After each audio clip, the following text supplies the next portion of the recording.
Hey guys, welcome back to the One Piece Today channel. In chapter 1171, we finished watching King Harold's flashback, right after seeing Loki defeat that immortal monster. Even veterans like Gaban and Jarun felt a chill run down their spines. Gaban and Shanks were helpless against Harold's regeneration in Conqueror's Hockey, but Elbaf's national treasured Evil Fruit gave Loki the power to stop him. If Harold had left that castle, the world would have been destroyed, even though it's resolved. Elder Jarun shudders to think what would have happened if Loki wasn't there today. Over at the Holy Land, IMU isn't happy about losing a god knight. The monster he thought was invincible has been destroyed. King Harold was a unique case among giants. The government missed a once-in-a-lifetime chance to annex LBF. Sending anyone else now would be suicide. And IMU doesn't want to take any more risks. As for Loki, he swore everyone to secrecy, gathered the surviving soldiers, and left Elbaf to hunt down the government agents. Back to the present, Hajrudin finally understands why your unprotected Loki from execution all these years. Their father chose death to free himself from manipulation. Those villains are targeting Elbaf again, and Elbaf needs Loki. Hajrudin decides to release his brothers so they can protect their home. He also apologizes to Loki for misjudging him. Luffy is super excited to finally see Loki fight without any restraints. Suddenly, a nightmare Dr. Augustar falls into the underworld. Loki tells Hajrudin to take the elevator while he flies up. Of course, Luffy stays behind to watch the fight. Loki summons Ragnar and uses Niflheim, unleashing ice as his second element, instantly freezing the monster. Elbaf's counterattack begins now.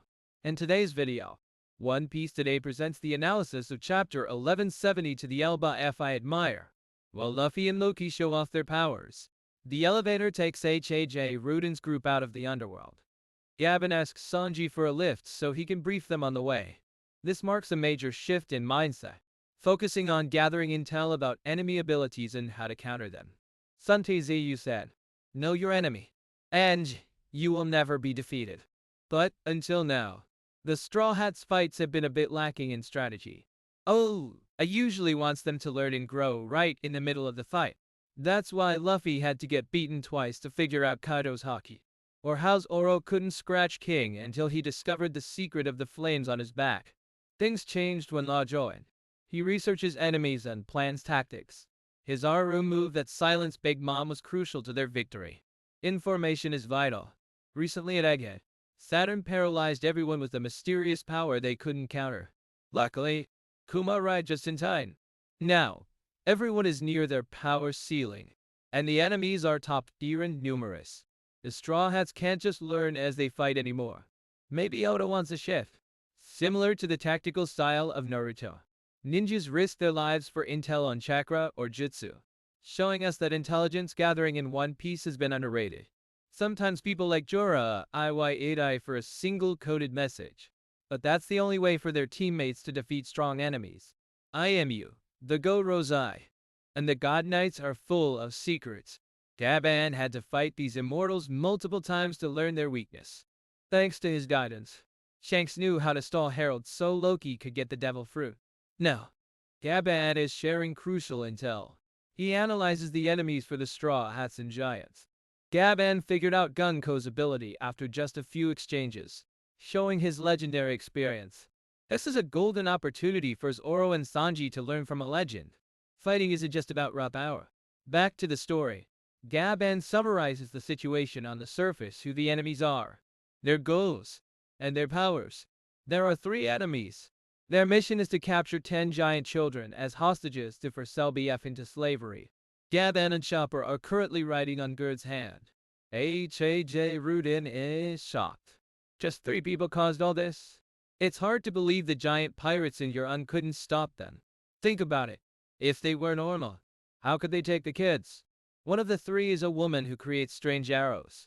The children can't resist her commands and are walking toward the West Village port. If they get on the ship, it's over. That's the critical point. Why don't we just take the kids back? One enemy is Summer. He ate the Ibari Nomi, allowing him to control iron hard vines with thorns. If we clumsily try to pull the kids out, they'll be torn apart. He's wrapped the vines around the children, making them human shields. His vines can turn invisible, It's a trap designed to make us hurt each other. And finally, the last one can make nightmares real. The children's fears manifest as monsters to stop them from escaping. Gaban gave a short but very detailed breakdown of the situation. The God Knights want Elbaf as slaves. They have 10 child hostages walking to the West Port under Gunko's control. That is where we win or lose. Rescue won't be easy. Killingham's nightmare monsters are guarding them, and Summer's invisible thorn vines are wrapped around them. They look like they're just walking, but no one can get close. It's a sick game created by the God Knights. And most importantly, they possess immortal bodies. Next up is the rescue plan. Someone suggests targeting the 3 God Knights directly.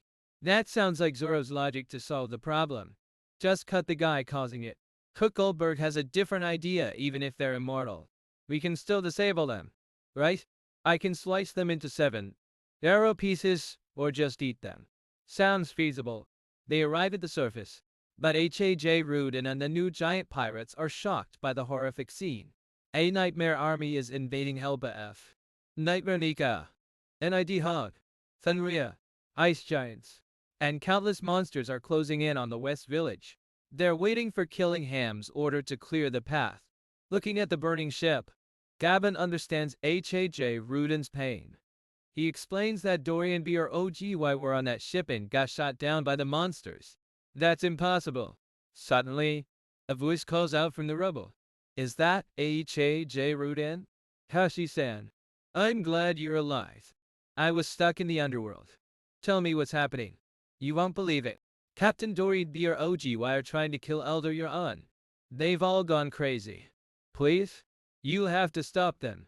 Only Kashi was lucky enough to miss the transformation because he was injured. The rest have turned. The demon giant army led by Dorry and Brogy is destroying the West Village. IMU's goal is to crush the giants while using their own immortal, powered-up warriors. Killing your unmountain beard, the highest authority, would hand Elbaf over to the government. Gerd asks Kashi about the children. He doesn't know much. Ray Dian is chasing them, but I haven't heard back. The kids might have already reached the port. Kashi also tells Oro that Bjorn is among the hostages. Hearing his brother is captured, Zoro rushes off immediately.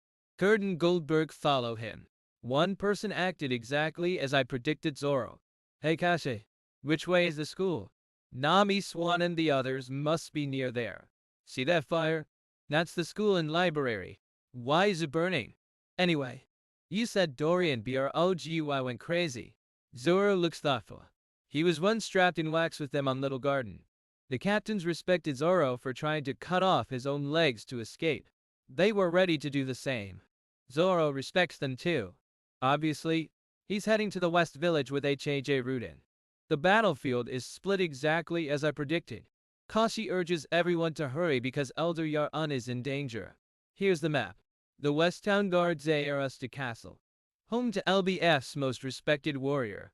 The Nightmare Army and Demon Giants have split up through the forest. The monsters are heading to the port, while Dorry and Brogy will lead the Demon Giants to attack West Town. They're getting very close.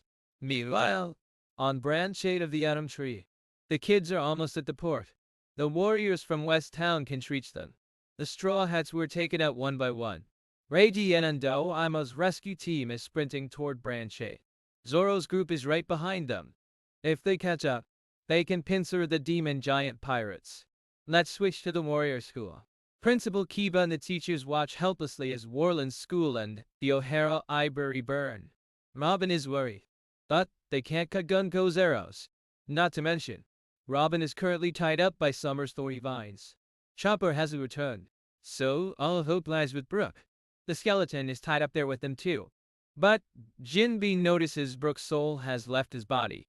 This is crucial because Gunko just recognized Brook, and her memories were returning before I and you took over.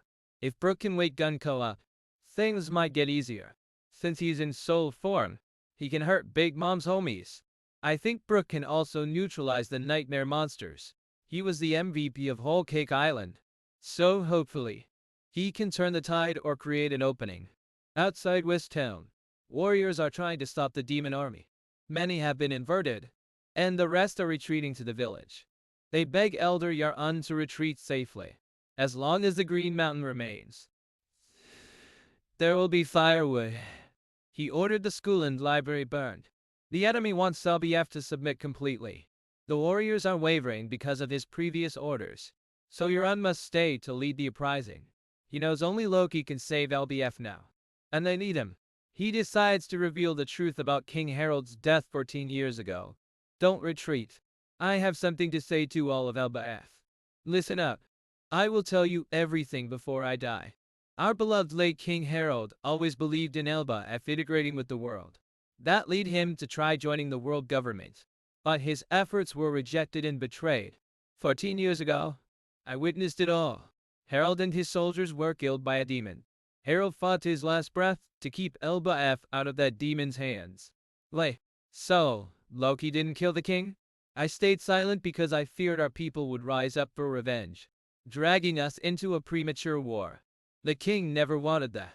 Loki bore the people's hatred when he set sail. He may be rough, but Loki is completely innocent. The old man really knows what he's doing. Jarun cleared Loki's name while preserving King Harold's honor. All blame is shifted to a demon which happens to be invading right now. So King Harold never did any dirty work for the government. He died protecting his country. And Loki didn't kill his father. Loki just happened to leave at that time, causing a misunderstanding. Jarun has a very convincing reason for his silence. Harold wanted peace. So, Jarun kept quiet to prevent a rage-fueled war. Half a loaf of bread is still bread, but half a truth is not the truth. You must be furious hearing this. But right now, half the truth is enough. Back to the story. Zoro laughs at your untold tale. The main point is true. But I wouldn't have phrased it like that. A bit dramatic. Elder Jarun. Even Hajrudin is speechless. But what follows is a world-class speech from your unmountain beard today. That demon has returned. I guess they need our military power again. The three demons here today want to conquer this country once more. Listen well. You demons. You threaten the lives of our children. So we yielded, sacrificing our culture and history. But if your plan is to break our will, that's different. Don't expect us to endure blindly like Harold did. Rule us? Enslave us? We conceded. But you pushed too far. I apologize to the children. Cover your ears if you don't want to hear this. If the Harlan myths are true, and the world is destined to be divided again, then so be it. Elbaf declares from today on, the world government is our enemy.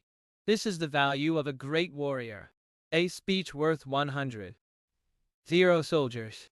This part gave me goosebumps. It reminds me of a legendary call to arms for national resistance. We want peace. We have made concessions. But the more we concede, the more they encroach. Because they are determined to take our country again. No, we would rather sacrifice everything than lose our country. Than be enslaved. It fits this situation perfectly.